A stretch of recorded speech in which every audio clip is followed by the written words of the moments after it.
everyone, I'm Chanchal Bhardwaj and you're watching my channel Insightful Education। और आज हम पढ़ेंगे फ्यूचर कॉन्टिन्यूअस टेंस के बारे में।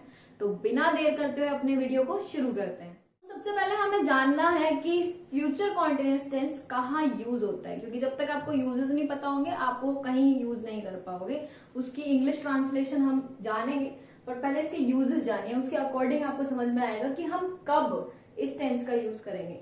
ठीक है, तो यूजेस है इसके, it talks about the action which will be happening over a period of time in the near future.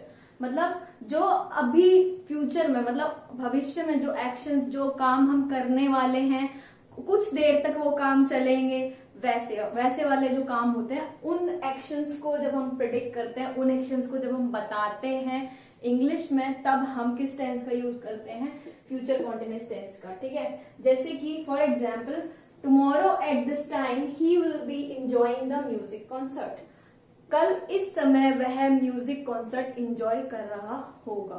ठीक है, then don't come at 7 o'clock, I will be going to the market at that time.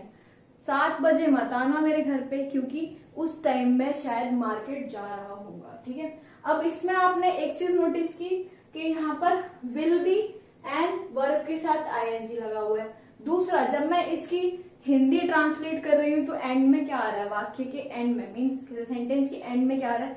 रहा होगा, रहे होगे। ठीक है, मतलब जो फ्यूचर में काम हो रहा होगा। ठीक है, सिंपली आपको अगर समझ में नहीं आता तो अगर किसी सेंटेंस के एंड में कोई काम आपको जब हिंदी में सोचना हो कि अगर मैं इस टाइम पे ये काम कर रहा होऊंगा फ्यूचर में, तो हम क्या यूज करेंगे, उसके लिए कौन सा टेंस यूज करेंगे, तब हम फ्यूचर कॉन्टिन्यूअस टेंस का यूज करते हैं। ठीक है, तो तुम 7 बजे मत आना क्योंकि मैं उस समय मार्केट जा रहा हूँ। देन अब ये चीज हमने नोटिस कर ली कि हिंदी में क्या आएगा। दूसरा, इसमें वर्ब हमारी विल बी, शैल बी, ये यूज होगा। देन वर्ब के साथ आईएनजी यूज होगा। बाकी सारे सेंटेंसेस के साथ सेम ही होता है हर एक टेंस में। बस यहाँ का खेल है, सिर्फ और सिर्फ सारे टेंस में ना एक चीज बस आपको ध्यान में रखनी है। एक तो उसके साथ हेल्पिंग वर्ब क्या लग रही है, दूसरा उसके साथ वर्ब की कौन सी फॉर्म है, वर्ब की आईएनजी फॉर्म है, फर्स्ट फॉर्म है, सेकंड फॉर्म है, थर्ड फॉर्म है। बाकी कुछ भी चेंज नहीं होता। बाकी आपका ऑब्जेक्ट वही रहेगा, सब्जेक्ट भी वही रहेगा। अगर बस आपको टेंस जो डिसाइड करने हैं वो इससे डिसाइड करने हैं कि कौन सा टेंस कब आपको यूज करना है अकॉर्डिंग टू द ट्रांसलेशन। इसका और यूज क्या है? और यूज ये है कि it talks about the planned action, जो हम पहले से ही प्लान कर लेते हैं कुछ चीजें, और जो फ्यूचर में होने वाली है किसी पर्टिकुलर टाइम पर। ठीक है, जैसे she will be meeting us at noon tomorrow, वो हमें कल दोपहर में मिलेगी, हमसे मिल रही होगी या मिलेगी हमसे कल। मतलब पर्टिकुलर टाइम फिक्स जिसमें हमने कर लिया, एक मीटिंग फिक्स हमने कर ली, प्लान है कि हाँ वो कल इस टाइम हमसे मिलेगी या मिल रही होगी। ठीक है, तो हम किसका यूज करेंगे? फ्यूचर कॉन्टिन्यूअस टेंस का। Then they will be staying for a week in London, वो लंदन में कितने दिन के लिए ठहरेंगे? 7 दिनों के लिए, एक वीक के लिए ठहरेंगे। Then to express polite questions, मतलब जब भी हम किसी से विनम्रता से कोई क्वेश्चन पूछेंगे, मतलब इन अ पोलाइट मैनर, बहुत ही विनम्र भाव से हम किसी से कोई चीज पूछते हैं या हमें कोई चीज कंफर्म करनी होती है उनसे, तब हम बहुत ही पोलाइटली कंफर्म करनी होती है, तब हम ये चीज पूछेंगे, तब हम इसका यूज करेंगे। Will you be going to the beach with Sarita, क्या तुम सरिता के साथ बीच पर जा रहे हो या जाओगे? ठीक है, will you be going to the gym in the evening, क्या तुम शाम को जिम जा रहे होंगे या जाओगे? ठीक, तो दोनों ही इसकी ट्रांसलेशन ठीक होंगी। अगर आप जाएंगे भी यूज करेंगे तो भी गलत नहीं होगा, जा रहे होंगे भी यूज करेंगे तो भी गलत नहीं होगा। सेम है, मिल रही होगी भी गलत नहीं होगा, मिलेगी भी गलत नहीं होगा। देन मतलब आप सिर्फ हिंदी में जब हम ट्रांसलेट करेंगे तब इसके दोनों ट्रांसलेशन आ सकते हैं, लेकिन जब हम हिंदी टू इंग्लिश ट्रांसलेट करेंगे, जैसे आप कई बार देखते हो कहीं लिखा होता है कि आपको ट्रांसलेशन के लिए कुछ सेंटेंसेस दिए होते हैं, जैसे कि चपरासी घंटी बजा रहा होगा, माली पौधों में पानी दे रहा होगा। तो जैसे ऐसे कुछ होता है कि gardener will be watering the plants. ठीक है, ऐसे तब आप पर्टिकुलरली वहां पर फ्यूचर कॉन्टिन्यूअस ही यूज करेंगे। ट्रांसलेशन में रहा होगा, रही होगी, ही होगा। ठीक है, तो अगर आप इनकी हिंदी बनाएंगे तब आपके लिए कुछ कन्वर्ट हो सकती हैं चीजें, तो इसमें कंफ्यूज होने की कोई जरूरत नहीं है। अब इसके हम रूल और इसके एग्जाम्पल्स देख लेते हैं। चलिए जानते हैं हमारे फ्यूचर कॉन्टिन्यूस के रूल, मीन्स सेंटेंस फॉर्म करने के लिए हमें इसमें क्या यूज करना पड़ेगा और इसके एग्जाम्पल्स। ठीक है, तो सबसे पहले हम जाएंगे अफर्मेटिव रूल पे। इसी से हमारे सारे नेगेटिव, इंटेरोगेटिव, इंटेरोगेटिव नेगेटिव आपको सब समझ में आएगा। सब्जेक्ट विल बी, वर्ब की first form ING and object. अब सबसे पहले समझिए सब्जेक्ट। सब्जेक्ट में मैंने आपको बहुत बार हर टेंस में पढ़ा रखा है कि इसमें आता है कोई भी नाउन, कोई भी प्रोनाउन, ठीक है, कोई भी सिंगुलर प्लूरल कुछ भी हो, सबके साथ क्या लगेगा इसमें, विल बी।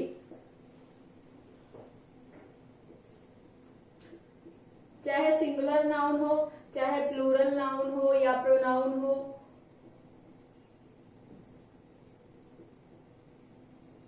सबके साथ इसमें लगेगा विल बी। ठीक है, और सबके साथ वर्ब की फर्स्ट फॉर्म है आईएनजी। विल बी मतलब ये टू बी फॉर्म होती है फ्यूचर में, ठीक है, देन प्लस वर्ब की फर्स्ट फॉर्म है आईएनजी। अब आपको सबसे पहले ये भी पता होना चाहिए नाउन क्या होता है। किसी भी चीज का नाम, किसी प्लेस का नाम, किसी भी थिंग का नेम, सब नाउन में आते हैं, संज्ञा। ठीक है, देन प्रोनाउन आपकी हम बात करें तो he, she, it, I, we, you, they, सब हमारे प्रोनाउन हैं।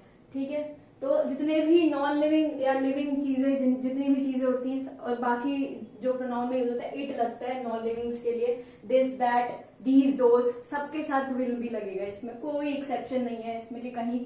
अब ये एक और चीज है, जो शैल का यूज है ना, धीरे धीरे बंद होता चला गया। तो अब हम बोलने में भी शैल नहीं यूज करते हैं, ना ही हम लिखने में यूज करते हैं। तो इसलिए मैंने यहाँ शैल लिखा भी नहीं है, तो आपको कोई कंफ्यूजन भी नहीं है। आपको सबके साथ क्या लगाना है, विल बी।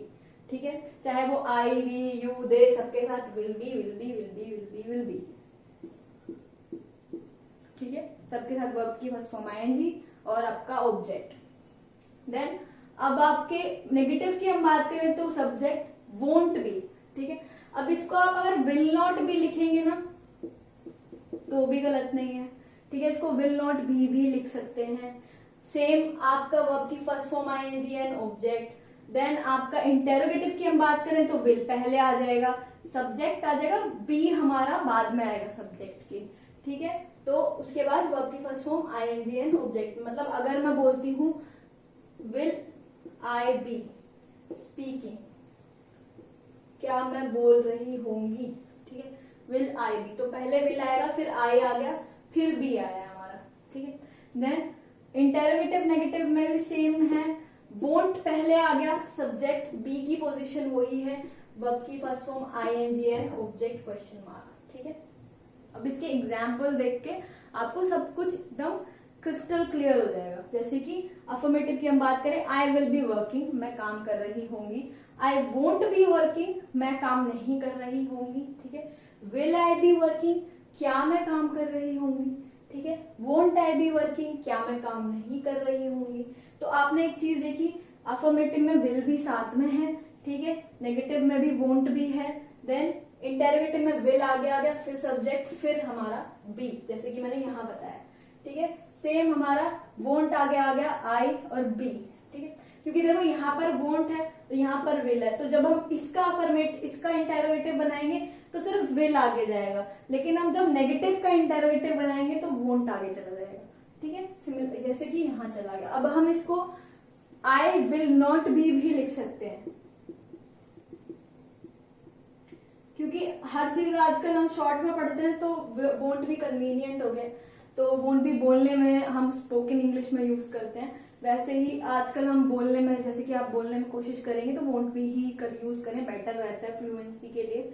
तो आई विल नॉट बी की जगह आई वोंट बी वर्किंग हो सकता है। I will not be working भी गलत नहीं होगा। Will I be working, won't I be working, will not I be working अजीब लगता है थोड़ा, तो इसको बोलने में हम हमेशा वोंट लिखते हैं, बोलते हैं, तो इसलिए हम लिखने में भी वोंट ही लिखते हैं। Then he will be coming, वह आ रहा होगा। ही वोंट बी कमिंग, वह नहीं आ रहा होगा। विल ही बी कमिंग, क्या वह आ रहा होगा। वॉजंट ही बी कमिंग, क्या वो नहीं आ रहा होगा। शी विल बी स्लीपिंग, वह सो रही होगी। शी वोंट बी स्लीपिंग, वह नहीं सो रही होगी। विल शी बी स्लीपिंग, क्या वह सो रही होगी। ठीक है, वोंट शी बी स्लीपिंग, क्या वह नहीं सो रही होगी। दे विल बी ईटिंग, वे खा रहे होंगे। दे वोंट बी ईटिंग, वे नहीं खा रहे होंगे। विल दे बी ईटिंग, क्या वे खा रहे होंगे। वोंट दे बी ईटिंग, क्या वे नहीं खा रहे होंगे। Then you will be staying, आप रुक रहे होंगे, ठहर रहे होंगे। यू वोंट बी स्टेइंग, आप नहीं ठहर रहे होंगे या नहीं रुक रहे होंगे या नहीं रुकोगे, ठीक है। विल यू बी स्टेइंग, क्या आप नहीं रुकेंगे। Won't you be will you be staying, क्या आप रुकेंगे। वोंट यू बी स्टेइंग, क्या आप नहीं रुकेंगे। तो ये आपका ये जो फ्यूचर कॉन्टिन्यूस है इसमें कुछ भी ज्यादा ऐसा डिफिकल्ट नहीं है, सिर्फ आपको पोजीशंस क्लियरली समझनी है कि बी हमेशा सब्जेक्ट के बाद आएगा और विल और वोंट पहले आ जाएगा जब आप इंटेरोगेटिव नेगेटिव बना रहे हो। बाकी सब कुछ सेम वैसा का वैसा जगह बाकी सेंटेंसेस में है। और इसमें तो और भी चीजें कम हो गई, जैसे कि आई के साथ हमने कॉन्टिन्यूस में पढ़ा था एम लगता है और इज एम आर अलग अलग सब्जेक्ट्स के साथ लगते हैं, लेकिन यहाँ ऐसा कुछ नहीं है, चाहे सिंगुलर है चाहे प्लूरल है, सबके साथ क्या लग रहा है, विल भी लग रहा है। तो कोई आपको दिक्कत नहीं है। और आपको ऐसी ही वीडियोस देखने के लिए हमारे साथ बने रहिए and thank you so much for watching.